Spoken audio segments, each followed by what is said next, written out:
Social Work Student Alliance members at the University of Guam are collaborating with Angelina Lepay from the Guam Homeless Coalition, along with Father Francis Hezel, to advocate for homeless persons on Guam.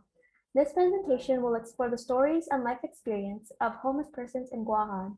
The Guam Homeless Coalition and UNG social work students are collaborating to show the film in various community settings to promote awareness of the strengths and challenges surrounding homelessness in Guahan. Today, we will also have a discussion led by social work students on key issues and feedback on the film. Today, we ask that you share your insights about public awareness, social justice, and social services for persons who are homeless. I now introduce Karasis Victus and Ha'ani San Nicholas to introduce today's video entitled Heart But No Home, Who Are the Homeless?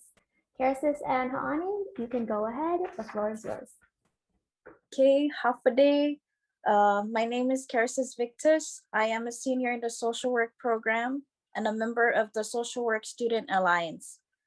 Along with my fellow classmates, today we will be showcasing a documentary that was created by Father Francis Hezel in collaboration with the Guam Homeless Coalition. This documentary explores personal experiences and tells stories of homeless persons in Guahan. Father Francis Hezel, who created this documentary on behalf of the Guam Homeless Coalition, is a Jesuit priest who has lived and worked in Micronesia since 1963. At different times, he has served as a high school teacher, school administrator, pastor, and regional superior to the Jesuits of Micronesia. He spent 30 years directing the Micronesian Seminar, a nonprofit, non-governmental organization based in Pohnpei, Micronesia. He has written and spoken widely about social change and its impact on island societies. He has also written several books on Micronesian history, including The First Taint of Civilization, The Strangers in Their Own Land, and The New Shape of Old Island Cultures. His most recent book, Making Sense of Micronesia, The Logic of Pacific Island Culture, is also available through University of Hawaii Press. Buenas and Hafide Toru Hamzu. My name is Ha'ani San Nicholas, and I am also a senior in the social work program. So we would also like to acknowledge Mrs. Angelina Lepay, who has been so amazing to work with as our group advocates for solutions, fundings, and increased services for homeless individuals on Guahan. So just a little bit about her. She has been a social worker with the Guam Head Start program for over 20 years and is currently the social services supervisor. In addition to her work with families, she has contributed substantial time and professional expertise to our island community through her participation as a member of the Guam Homeless Coalition, Guam Interagency Coordinating Council, Guam Advisory Panel for Students with Disabilities, Guam Peace Council, and Project Basita Advisory Committee. She's also a board member of the Guam Homeless Coalition and current chair of the Guam Board of Social Work. So if you were here in the conference earlier, she was also giving updates on licensure. So on behalf of my group, we would like to give a big thanks to Mrs. Lepay because she is a very busy woman. And even with time constraints and some limitations, we really appreciated how helpful and kind she was in guiding us through our advocacy efforts. So before we start the documentary, we would just like to invite all the viewers to complete the survey that is going to be posted in the chat very soon. The survey will be used as an aid for the Guam Homeless Coalition in planning strategic ways to prevent and reduce homelessness on Guahan. Thank you all so much for joining us, and we hope you enjoyed the documentary just as much as we did. Thank you.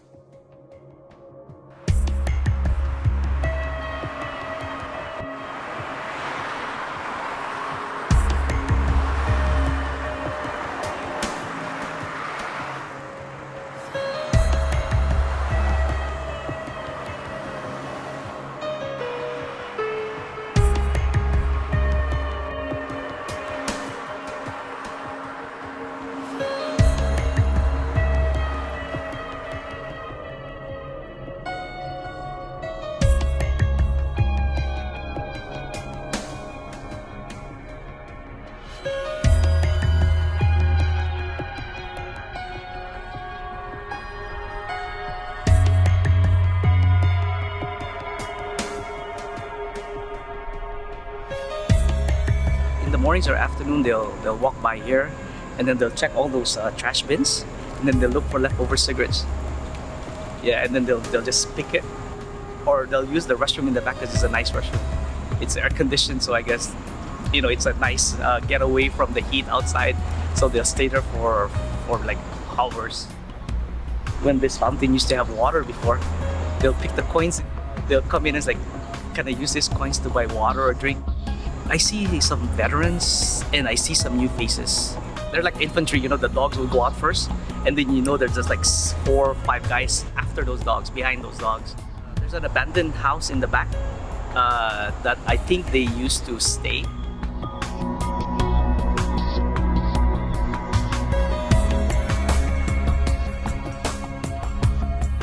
The main canopy back there was 2 women that are staying there, and a couple of guys, and 2 girls, young girls, maybe 5 years old or less than that. So they live there, they cook there, and then we used to have the bathroom down there and a shower, and they used that to shower and use the restroom. An old 70s bus that we were told that at one point was, there was people living in there. I've seen pallet houses in the jungle, made from shipping pallets. One thing that really breaks my heart is this household that's staying under the bridge. There's a mattress which is right next to the water, and they have a toddler.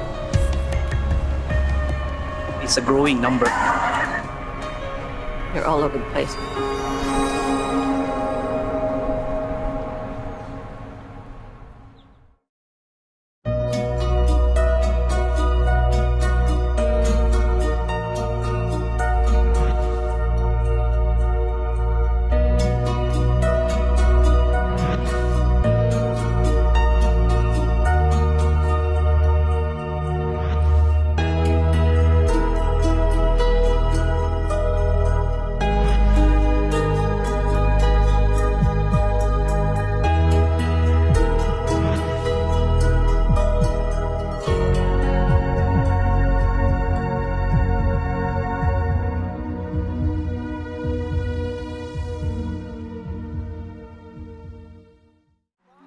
This is Noah from Hawaii. To many, he is the face of homelessness on the island. And I see him all the time with his big cardboard sign, God bless.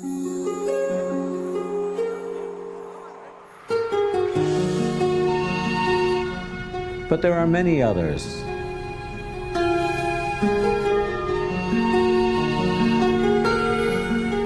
You originally from where? Here? From Agate. My wife left me. Is she from here? No, it's from Yak. Yeah. Yeah, got stuck with 2 pairs of clothes, and that was it. You born here? No, I'm Philippines. How many years ago? Way back 2010. Separated with my wife in the Philippines. We don't communicate anymore. I'm originally from Village of Jonia, but now I will settle in Paseo number 5. But my father and my kids they just died last year.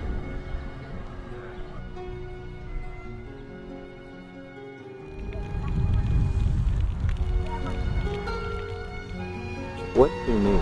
Vivian Ignacio. I'm 66. What village were you born in? In Guahan, we lived there. Living in the streets was 2009. I was staying with my brother, but my brother offered it. And then my older brother that was staying there didn't want me there. He didn't want me to stay here. He kicked me out of here.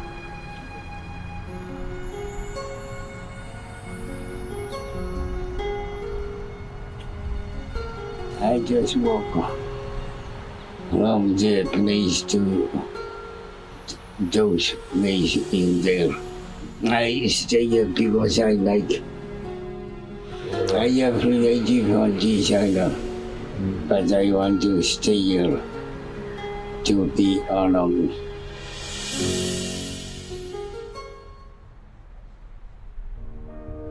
These individuals are only a few of the many living without permanent shelter on Guam.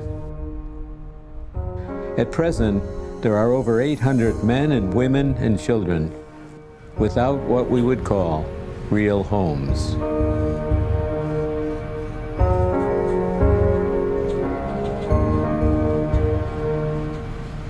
When did homelessness begin to become a serious problem? Maybe the late 70s to 80s. I only knew about homeless when my own family members were homeless.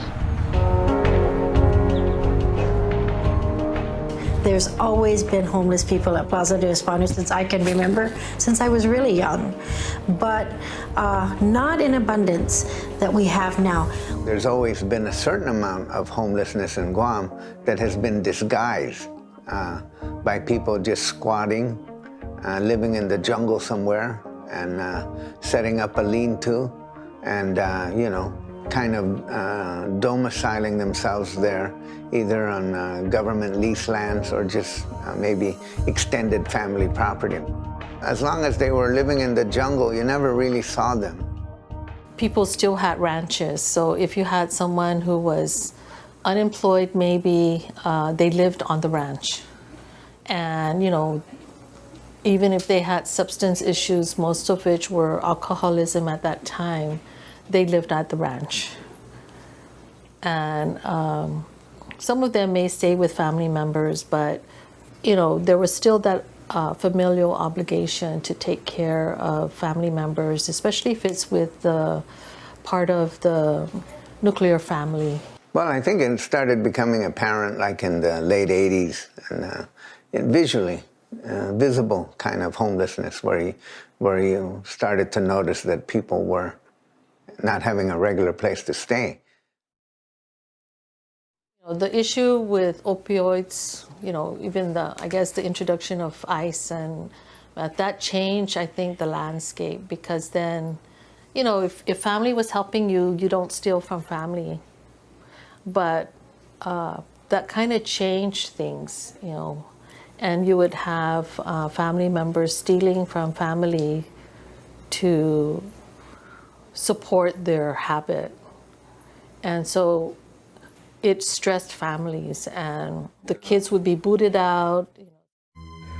Homelessness seems to have become noticeable by the late 1980s, possibly because of social changes on the island and elsewhere.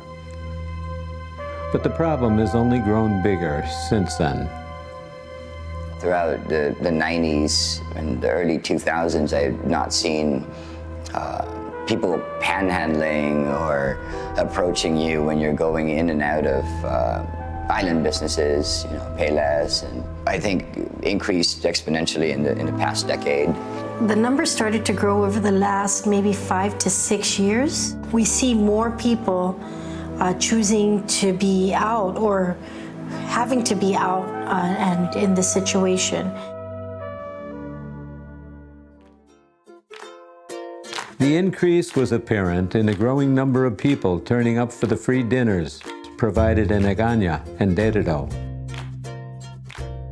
This establishment has been around for 26 years. He started out with 10 people, and look, now we're averaging about 60, 70 people. We've actually seen the numbers go up to over 140 that come in one night. And this is basically mostly towards the end of the month when their food stamps have run out. The homeless may have been a feature on Guam for a long time, but they lived in rural areas, often on the family ranch, sometimes squatting on someone's land with their permission. In recent years, though, the number has multiplied, and today the homeless can be found everywhere. The latest survey of homeless people counted 870 of them. Who are the homeless? Where do they come from? Most of this number are Guamanians. Another large segment of the homeless are Chuukese. Then there are the others: Panapayan, Yapese, Palawan, Filipino, Saipanese, American, and still others. The majority are Chamorros, but there are also a lot of Micronesians, particularly from Chuuk. I've met one Korean. Caucasians, I do see them. They're not only migrating from the islands, from the FAS, but they're also coming in from the mainland and CNMI. I used to be homeless in California. Now I'm homeless in Hawaii. And then now I'm homeless I used to be homeless in Hawaii. Now I'm homeless in Guam. Our experience with Saipanese, this was after the typhoon Taudilor. There were more people that came over. A couple of them we were able to provide assistance with housing. I know that there's a couple of them that went back to Saipan. Within the last 5-6 months, we've been having an increase of the Russian population. I have Russians too. The Russians, they're the new breed that were still trying to find ways on what we can do on how to assist them, because most of them, well, these are the stories we get. They came here for asylum.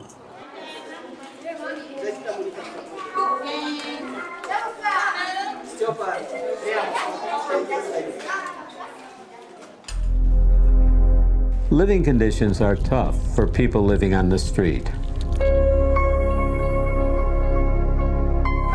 Food and water, a toilet and shower, shelter from the sun and rain. We may take them for granted, but for the homeless, they are a constant challenge.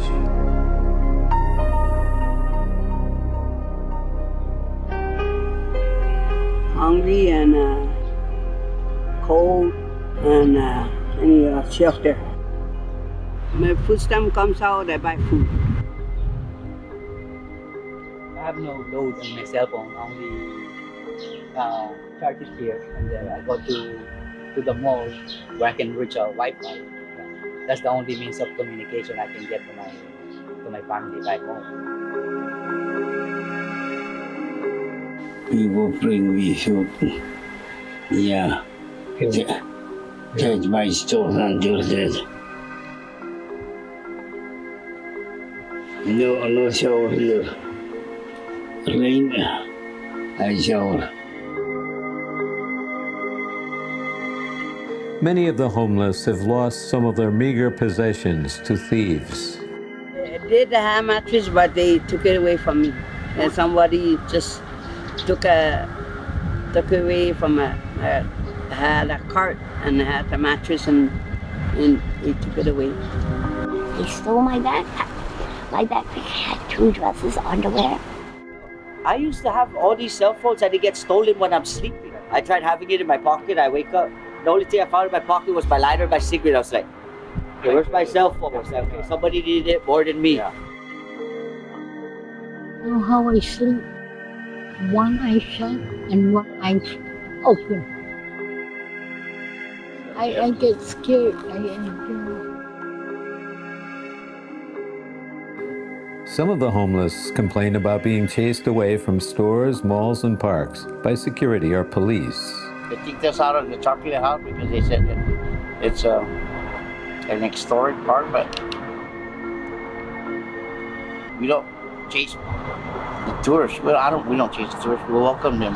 Yeah. But I guess they got afraid because there's too many of us in one place.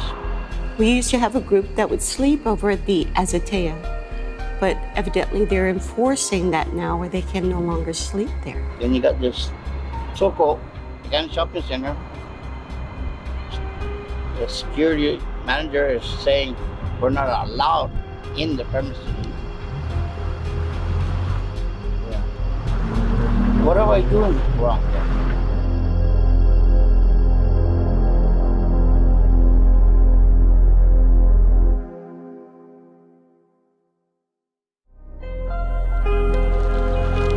What do the homeless do for food? Thank you. do some yard work for Vivo. So they pay me like $40. That's how I end up like buying food for a few days. My food stamp comes out, I buy food. But mostly my friends in Chamorro Village, some of my friends or my family, my aunties and friends, they give me food. I survive with what I got. What the people gives me.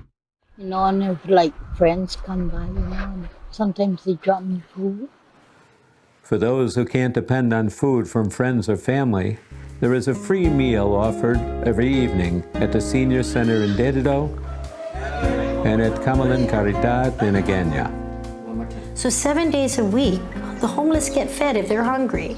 This feeding here in our community has actually been ongoing for the past 8 years. 365 days out of the year, we don't close. Dinner starts promptly at 6. Aside from our Agana location, we do have our Dedido location. It's not just our Catholic organizations that feed. We also have the 7-Day Adventists. We have 2 groups that feed here actually in the evenings, 7-day. And then we also have in our Dedido location, we have the Guam Christian group feeding there as well. We give them a bag to go. And that would more or less help them for the following day for either breakfast or lunch.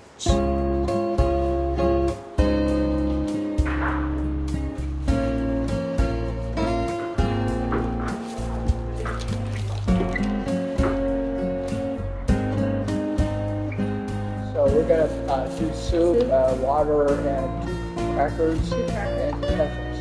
When we're done, we have a ticket, we just give them and they'll give us candy to go back. To go back, that can last you for the morning. Yeah, breakfast. Yeah, breakfast. Sometimes a can of corn with Vienna sausage, crackers, and a bottle of water with a spoon. Sometimes they give us hormel chili in the can with crackers, water.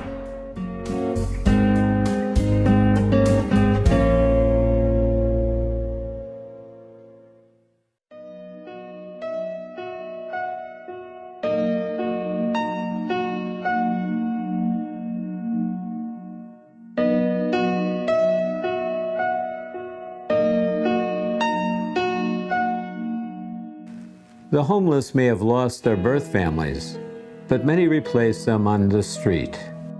Individuals often form groups or families for protection and for some companionship. Sometimes the head of this family also coordinates activities. There's groups of them, like they're like cliques. Like certain group belongs to yours. If it doesn't belong here, they'll kick you out or they'll send you somewhere else. Our boys. Yeah. How many? What? 2. 5 of us total? Just the guys. Some comes here by themselves, meaning they're the outcasts. So it's like society, But of course, it's the homeless society. But not all of the homeless are individuals seeking companionship on the streets. A surprising number have families. I see them a lot in Ocapeles or in Tamuning, the intersection of ITC, or in Harmon, where the McDonald's is, in Dedido, in Macheche Plaza. Sometimes I see them in the morning, like with their baby carts, and the mom and the dad and the kids, they just, I guess, spend the night there.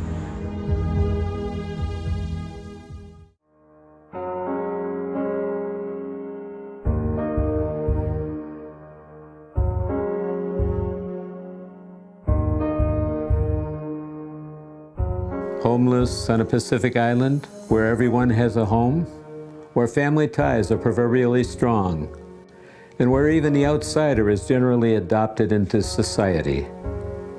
How can it be that there are over 800 homeless, and that nearly half of these are individuals who have been born on Guam? I still respect them. I have to honor my dad. I still respect him. I just don't live with him.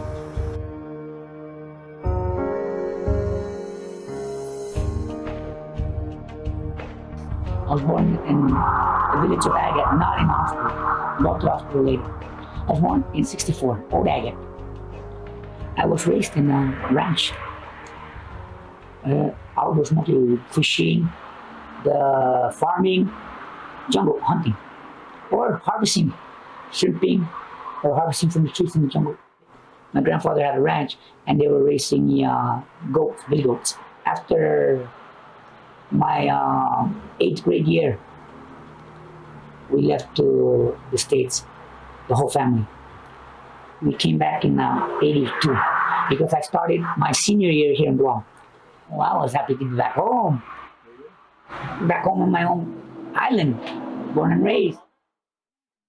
The 5 of us siblings are here on island. The 4 boys and 1 girl. The youngest is a girl.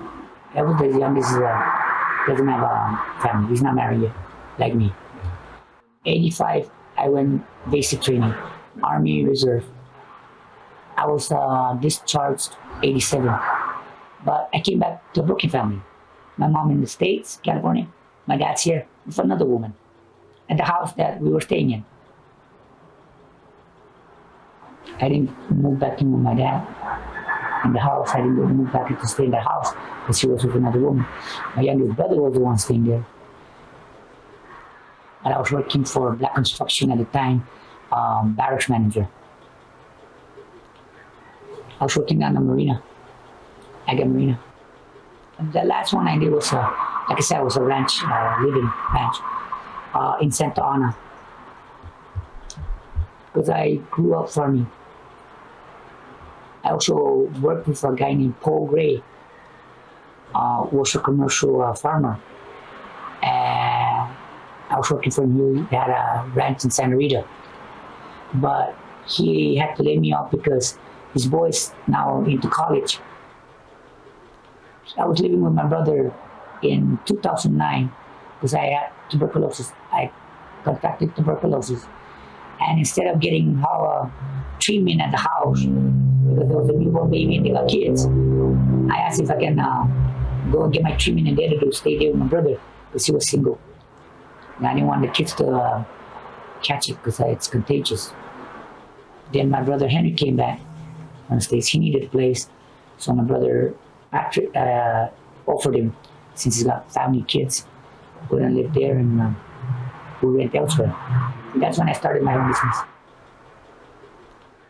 Others, too, have experienced a split from their families. The break was the parents passed away, and that's where the break starts.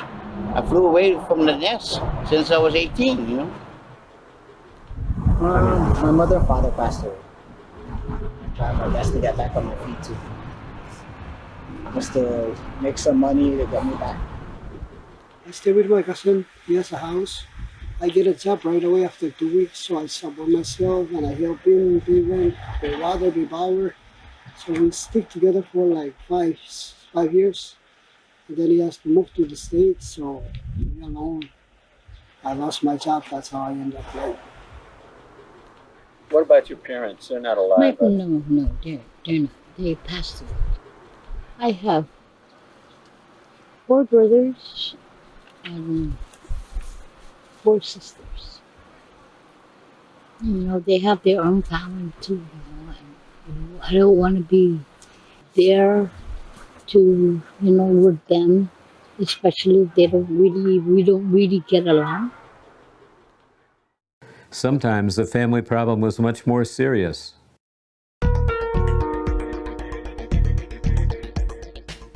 Jeremy Tovez has this to say about his own split with his family. I'm born and raised on Guam, Liguan, Derrito. I have 2 brothers and 1 sister. All of us have different mom and dads.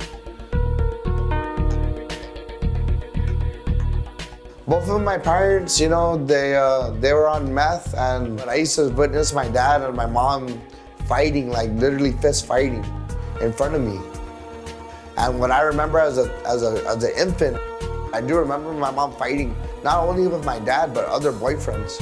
Little problems, like as a kid, like spilling your milk or whatever I do, little problems become big problems to her because she don't have her fix and she gets really angry fast. My dad ended up getting hit for drugs and guns, and he did about 5 years at a federal penitentiary. So I didn't see my dad growing up as a kid much. My mom was in and out of jail all the time, so my dad wanted to try and, make amends, I would say, with me. So he tried to be there for me, and he tried his best. Elementary, I got expelled when I was 3rd grade because I beat up the principal. I was 8 years old, but I smashed that principal's face. I went to another school, I fought with teachers. The only reason why I didn't beat up the principal of that school is because she was a lady. But if that principal was a guy, I would have beat him up too. I was mad at everybody, man. I wanted to beat up and kill everybody. I was only a kid, but man, I was a bad kid.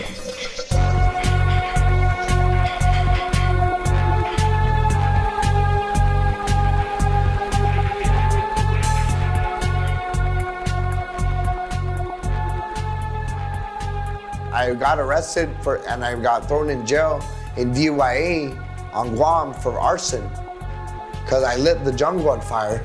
And I went into DYA, and from there I got help. I went to DOC 3 times. I was a social worker for Guam. Later on down the line, I was doing dishwashing for a company, for a restaurant. I did dishwashing for about 4 months when I got out, and then that was about it. Then I couldn't find a job after that. No one would hire me because of my record, and my disability, because of my medication. Man, I just lounged about, stayed with my mom and wherever she went, and we became homeless. My mom became homeless and me. I was with my mom. We had to move in and out of her friends' houses, her drug friends, and it was hard.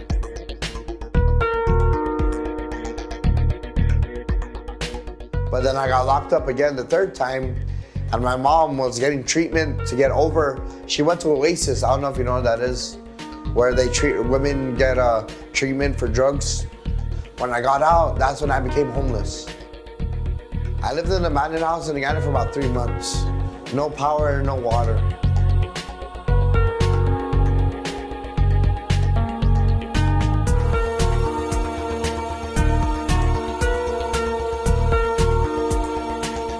I used to shower at the goddamn bunk basin because they have a little faucet there.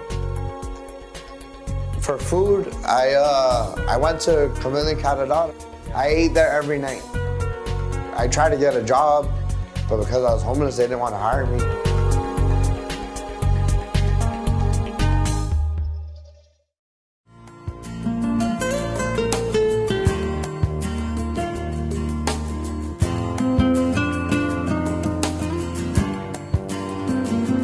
Being homeless is not a disease itself.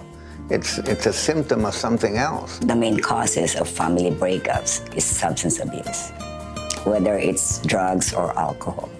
Well, drugs has had a huge impact.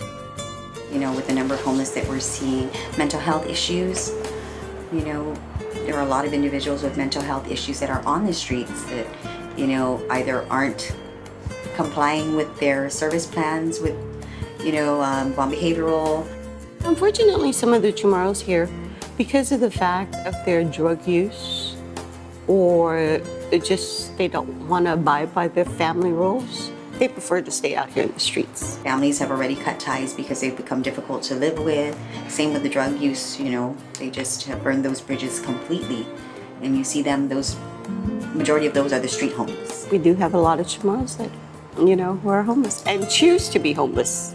We're finding out that it's by choice that they're in this situation.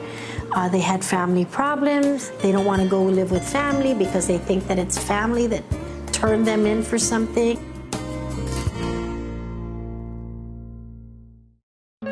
Ruptured family bonds, whether because of drug addiction or mental illness, may account for most of the local people who are homeless.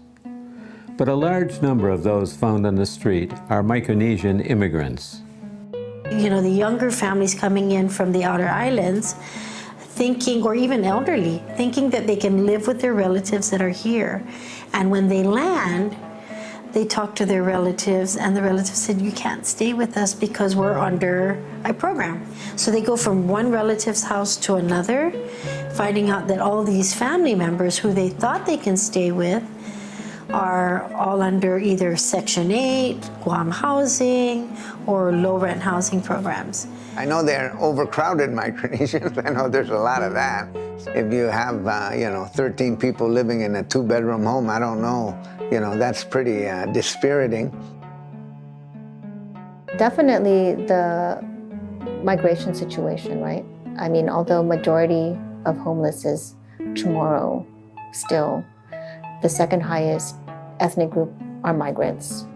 So I think something has to be said about compact migration. And I think certain families not being equipped to deal with life on Guam. Many of the homeless, whatever their other problems, claim to have difficulty making ends meet. Even if they have a full-time job, they just can't afford house rental and utilities.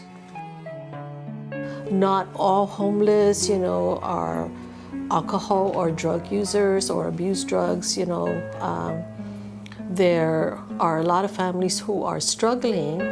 They're trying to make ends meet. When your financial resources are limited. Rental rates are up there, and people are living paycheck to paycheck. Rent has been going up steadily. Most families are actually 1 or 2 paychecks away from being homeless, especially with the high rent, high cost of living on Guam. That could contribute to homelessness on Guam. Some of the homeless can testify to this from their own personal experience. Not everyone is out there to make money for drugs. We're also out there to work or make something to get food, get some kind of shelter.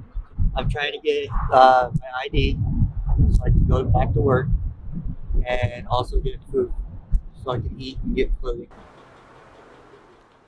Before it's hard to find a job because you don't have a permanent, residence. Like that.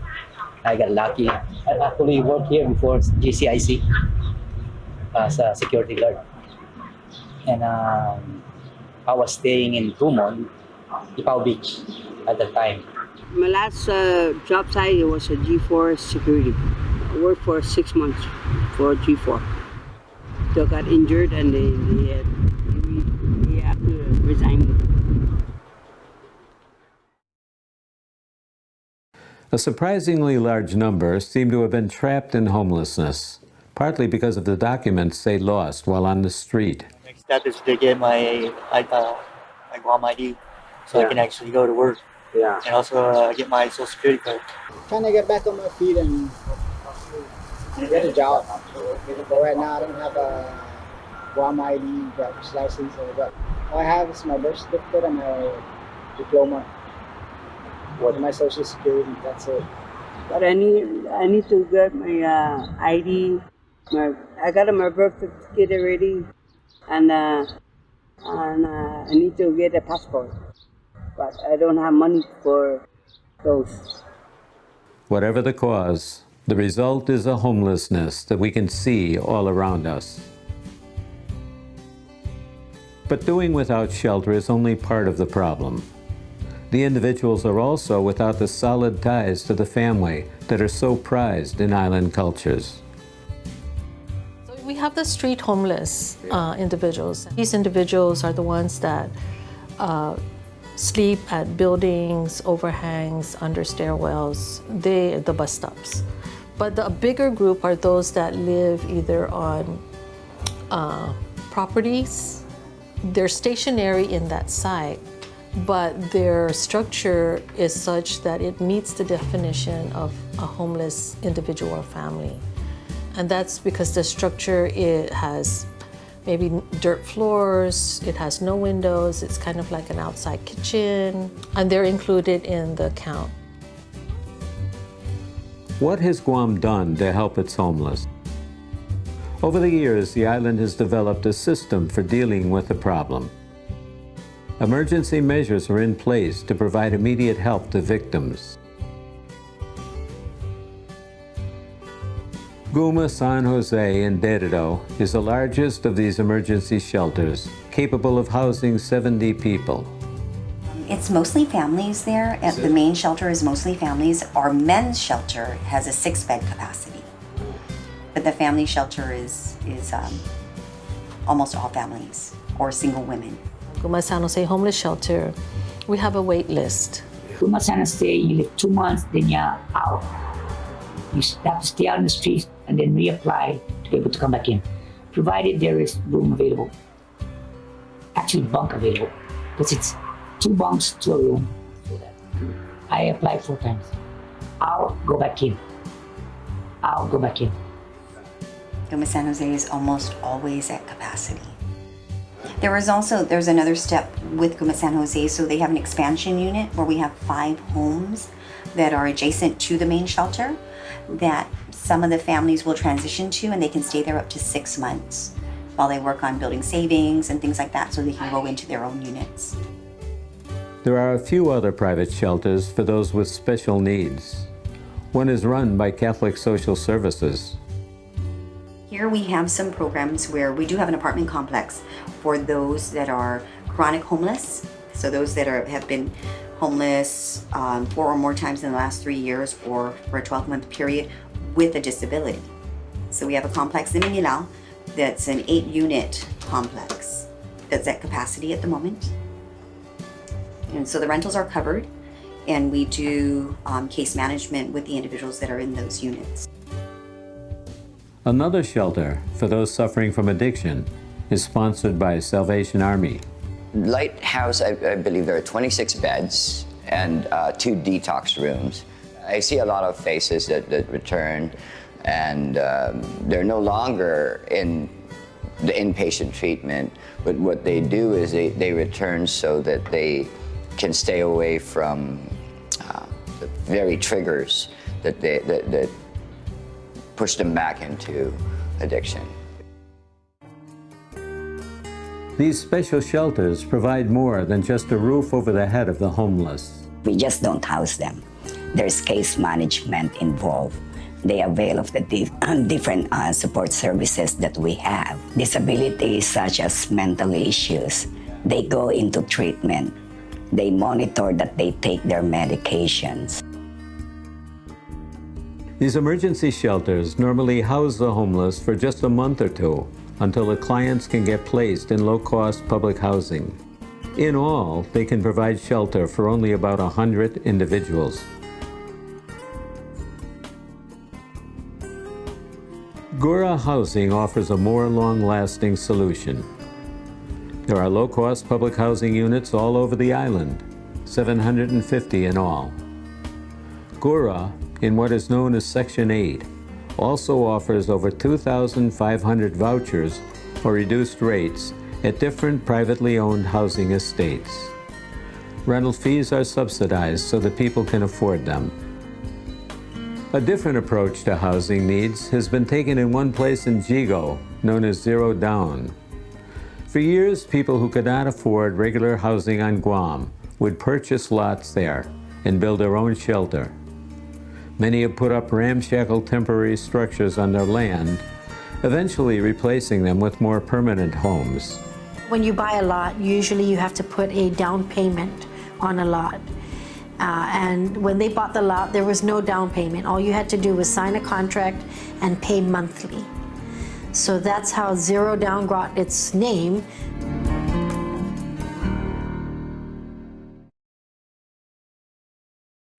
The number of homeless has dropped significantly over the past 6 years. But there are people who just can't be helped. The numbers are actually lowering, right, year over year. You know, which tells us that, oh, we're doing something right, but then we look around and then, you know, during regular days when we're just driving around, they seem to be increasing. You know, so what your eyes tell you and what the numbers tell you are two different things. We changed our approach to the provision of services, you know. So one was to recognize that there were individuals, particularly those who were street homeless, who did not really want sheltering. So the approach that we decided to explore was, you know, if there are people that were street homeless who didn't want to be conformed to rules, then, you know, they could remain street homeless, and we will just keep in touch with them through our regular outreaches. For those that really were wanting to be sheltered, we focus our efforts on those. And a great number of the people that I worked with chose to live on the streets because it was just easier for them. They didn't have these rules that they needed to abide by, and they could do what they want when they wanted. You know, and they liked the freedom of that. His mother was my client. And this goes back to, you know, like 25 years. And his mother died, and he's now kind of taking her place, you know, but it's now kind of like almost passed on to the next generation. I don't want to leave my mom on the streets by herself, so I'll put myself there too with her. We see multi-generational families grow up in Gura. Like grandma lived in Gura, mom lived in Gura, and then grandkids will grow up to live in Gura. Not everyone living on the streets can be provided with shelter, not just because of lack of facilities, but often because of their determination to remain where they are. What can be done to help them?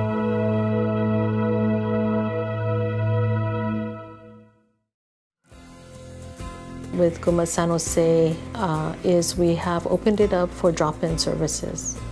So we do have people that can come in and take a shower, cook food, probably do laundry. But drop-in services to the shelter are not the only kind offered. One of the biggest, I think, changes in our response is we bring services to the individuals. We actually bring it out in the street because, one, we know people already have challenges with transportation. We assist probably on average 300 to 400 individuals during our passport activity.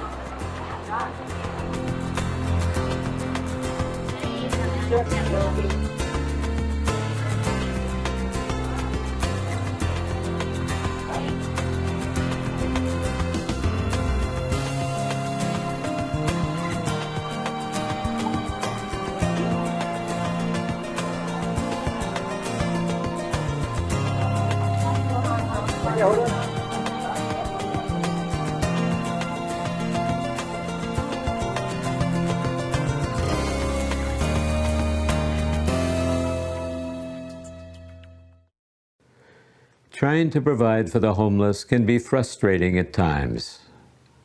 Some homeless individuals, they tend to be choosy, especially the ones coming from the street. We were trying to put them in a 2-bedroom unit. And the first thing she said was, "Is there no aircon?"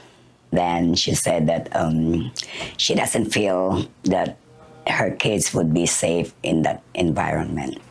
Keep in mind, this family sleeps at the park in Agana. I would say there are some days where I just like, oh Lord, how long can I do this for? Especially when you have people who come in here and they're not abiding by the rules. Yet, for all the heartaches and headaches involved, some of the stories have happy endings. Take Walter, for example, who left his broken family in 2009 for life on the street. Then I got applied for housing under WestCare. WestCare was approved to have veterans support services. And that's when I signed up to get housing under that support services. I did get the housing. Emergency housing was a Plumera. Red Plumera apartments or hotel. And then they got me this place. I got housing, I get food stamps, I get welfare. That I can now start my business, which is gonna be nursery plants. And I'm gonna use the area as a matter of fact over here. I wake up in the morning, I go to the cathedral, to Blessed Sacrament, pray, and then hit the road from there, wherever God puts me. I go to Chamorro village, I wipe tables, because people will want to be able to sit down on a clean table to eat. Then there is Jeremy, who had been in and out of jail and finally ended up living in an abandoned building in Agana for several months. One of my relatives was actually working for Gura, and they said they could help me. I stayed back at my grandma's just until Gura picked me up. And from there, I've been on my own. So I've been there about 8 years. I still get food stamp, public assistance now, but while I was homeless, I just got out of jail and I didn't receive any of that. My dad was living with me at first, then he moved out. And I got with a girl. She loves me, and I love her too. She works at Kmart, and I'm working too. I'm actually an office clerk. I work on the computer all day. Things are going great right now. Things are going great. I have a job, I have food. I'm living the way I want to live right now. I have one that he's doing very well now. The family, kind of well-off family, but the family didn't want him in their house. He stayed in a bus stop. And then we were able to assist him with housing. He's working now. And just like what I said, he started, going to family events and that. He has a girlfriend. And he said, oh yeah, by next year, I probably won't need your assistance.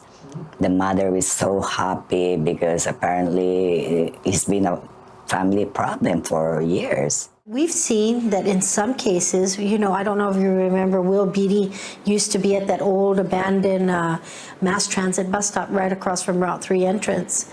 Well, he had a disability, a mental illness, and he was able to go get evaluated and now is on meds and is in a group home.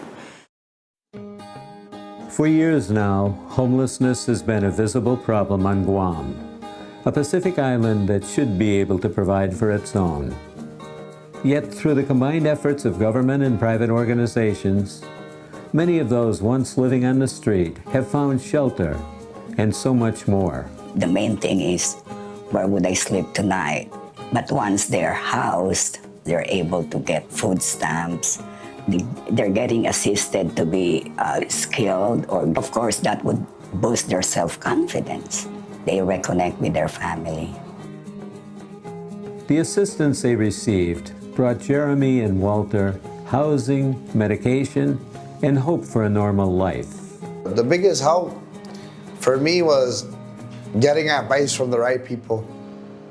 Just getting the knowledge that people gave me at the right time, at whatever time it was in my life, was the most helpful. Is the outreach, people that actually outreach to people.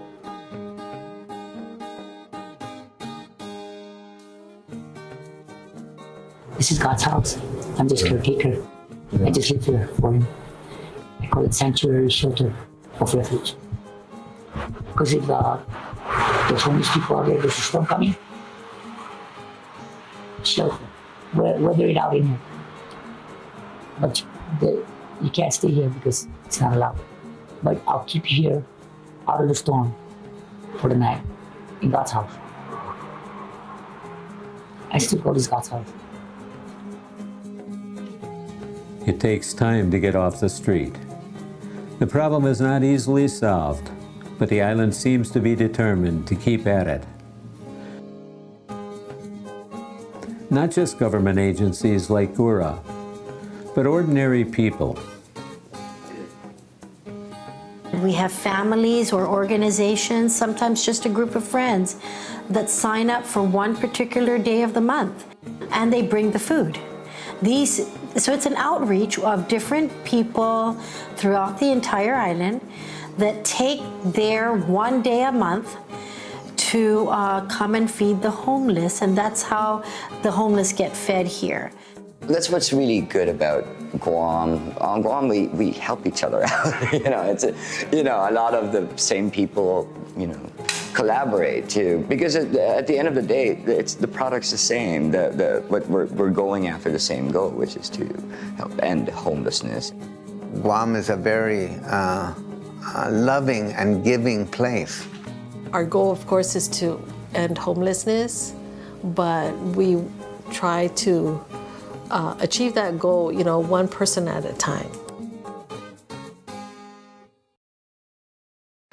The numbers of the homeless dropped sharply over the past few years, as many found Section 8 housing. Even so, new people appear on the streets every year. Despite Gura aid and private assistance, the hundreds of people living on the street must fend for themselves as best they can.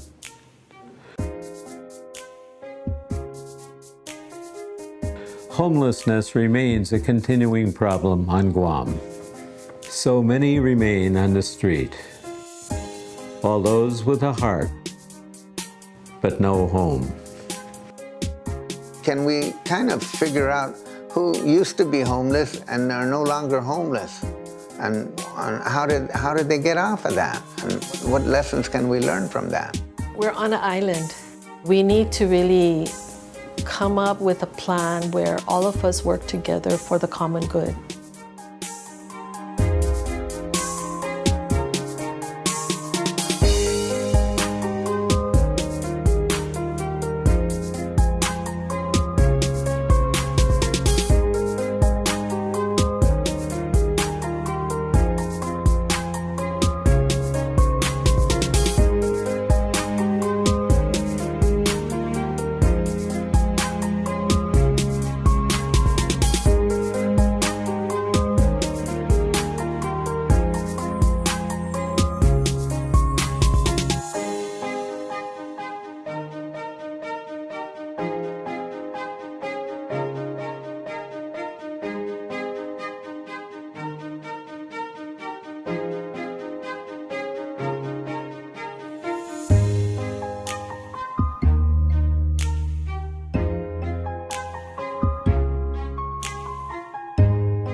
Much, Father Francis, Miss Angelina LePay, and the social work students for such an insightful and informative video.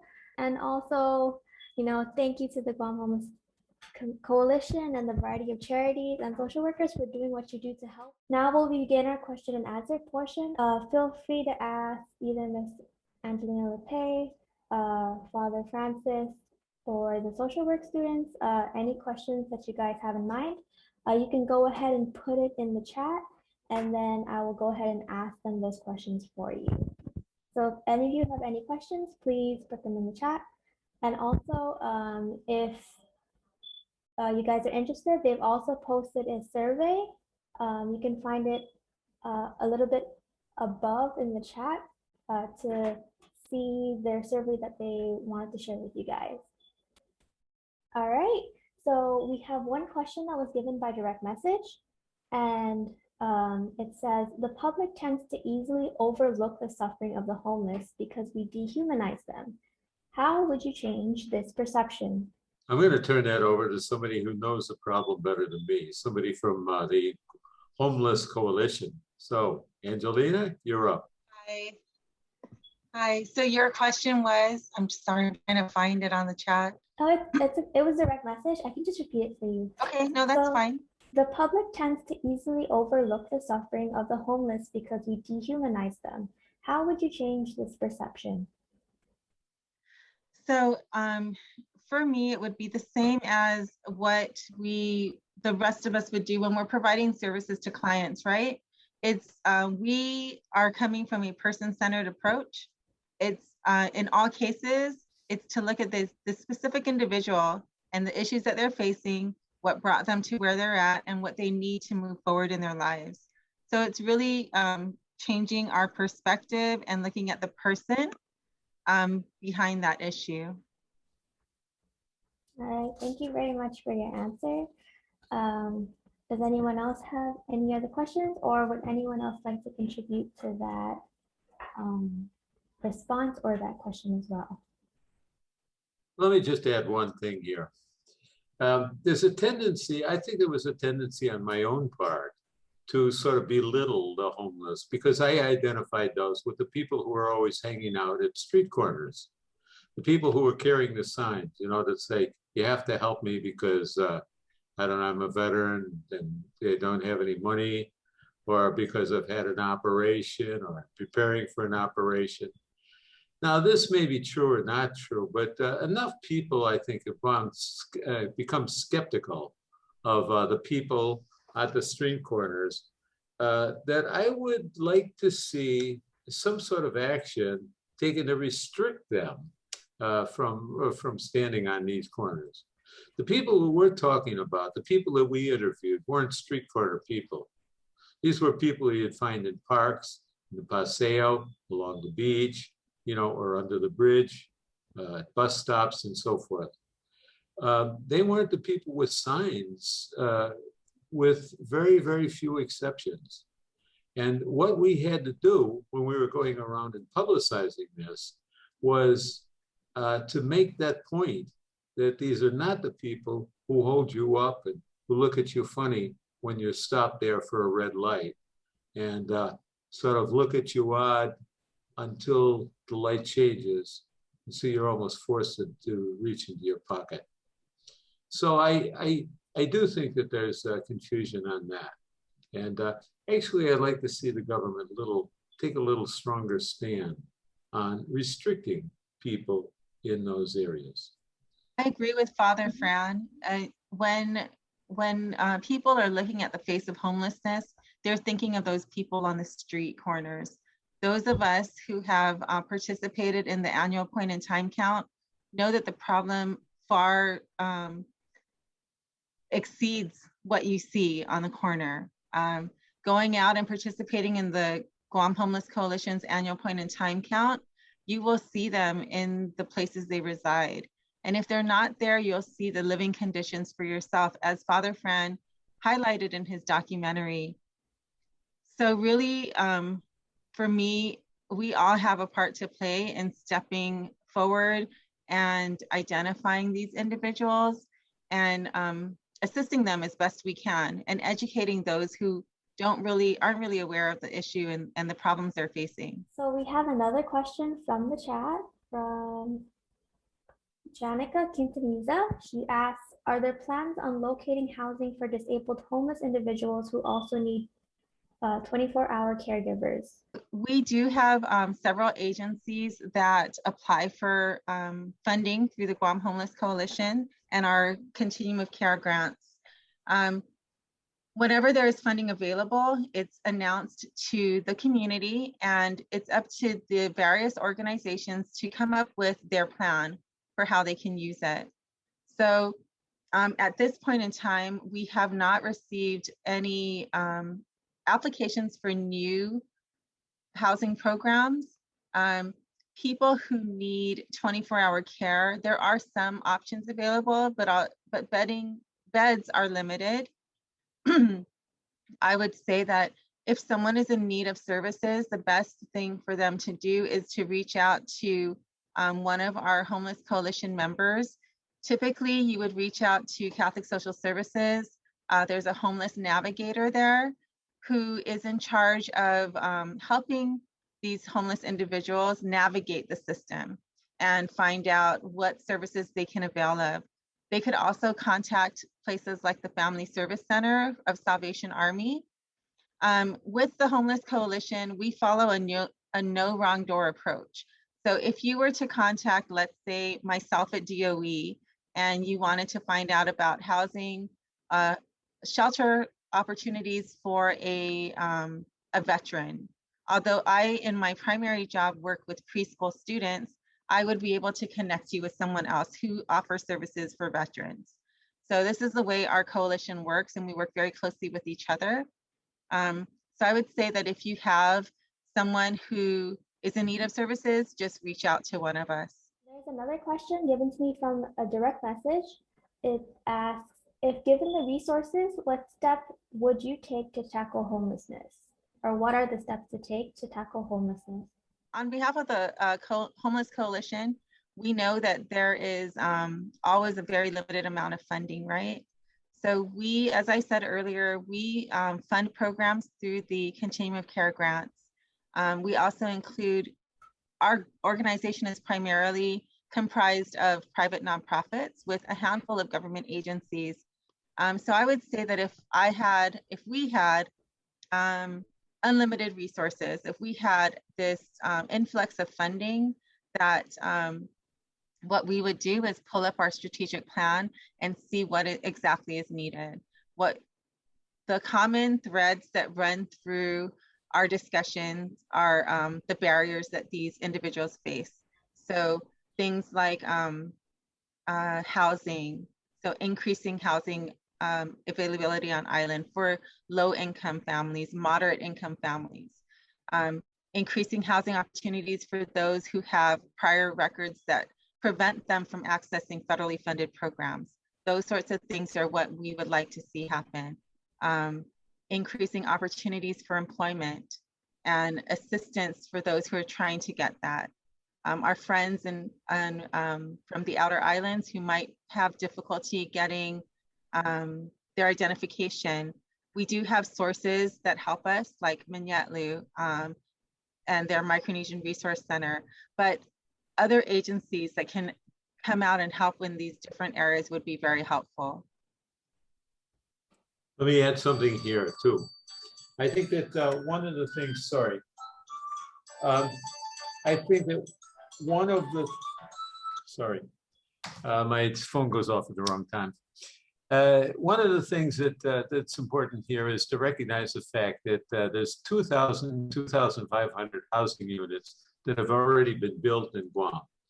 So the problem would be about 4 times the size that it is now, had Guam not taken action. Now, the government is still building these housing units.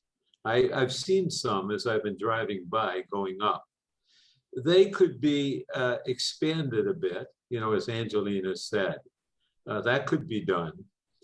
I think that also one thing that could be done is the mayor's budgets could be expanded to include simple work jobs that could be handed out to people on an occasional basis, cleanup jobs, jobs that would involve carting off some materials or keeping a place clean. In other words, something that would provide an earning opportunity for people who are homeless, as well as giving them a personal investment in the cleanliness and welfare of the community that they were roaming in. I think that would answer 2 questions at the same time. Now, I don't know, I'm not skilled in running these kinds of programs, but I can tell you now that there's a lot of people looking for money on a day-by-day basis. That's something that I experience all the time. So if we could do something along those lines, I think it might help. Similar to what Father Fran has said, is that all of these federally funded programs, it's not enough for the situation that we're facing. So if we could target some local funds to offer the same sort of services, that would be helpful. So, there's so many people that are looking for Section 8 public housing that may not qualify for one reason or another. It's always helpful to have more local funds to support that effort. Father Fran mentioned that idea, right, of having people be invested in this by taking some ownership, right,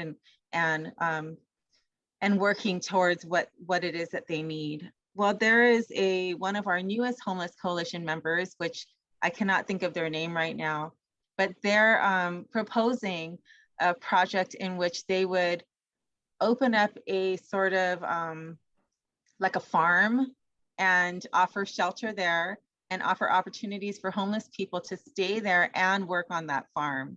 and raise food for themselves and food that they can sell and things like that. So there are people out there with these ideas. And this group is right now just kind of feeling the waters, so to speak, to find out exactly what's needed and what they need to do.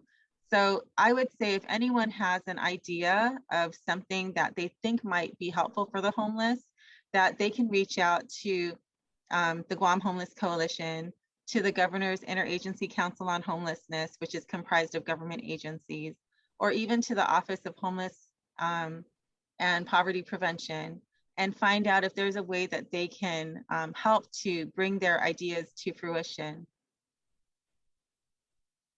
All right, thank you very much for your response. I have another question via direct message, and this question asks, how do you empower these individuals and help them find their self-determination? Well, you had two stories in the film of people who have actually achieved a lot with the help of other people, with the help of the Guam Homeless Coalition. I think that that's a testimony to the success of the work, frustrating work, but the work that's been accomplished by the members of that group. I think that what they mentioned was outreach. That was one of the fellows who mentioned that. Outreach and support at times that they needed it. So they had people to talk to. They had doors to knock on. And that went a long way to help them. But it doesn't help everybody. Nothing will help everybody. There are some people who were, I mean, this comes out in some of the frustration that people express. There's just nothing that can be done for some people who can't seem to comply with regulations or with the standards that are set. What do you do? I don't know. To add to what Father Fran is saying, I think we must always come from a very trauma-informed approach. You know, we don't know what brought them to where they're at. We don't know what they're dealing with. There has been someone in my recent memory who was a street homeless for many years and then became sick and was housed. And this person struggled with it, struggled with being within the confinement of the four walls. And, you know, had to have their windows open, their doors open, sat outside most of the time. They struggled with it. Although this person wanted to be housed, after living on the streets for so long, it was very difficult to do. And so we really have to, in all cases, be very person-centered and see, you know, what is going on with this person? What are they dealing with? What do they need to be successful? And come from that approach. There's no cookie cutter approach to any of the clients that we deal with and any of the entities that we work with. So we really just need to think of it from that way. All right, thank you very much for your response. We have another question here via direct message. It is, when we encounter individuals on the street corners or the parks, how can we engage them to seek services rather than giving them a buck or two? So for myself, I can start and then Father Frank can add based on his experience. It's really based on that person's willingness and then the way you approach them.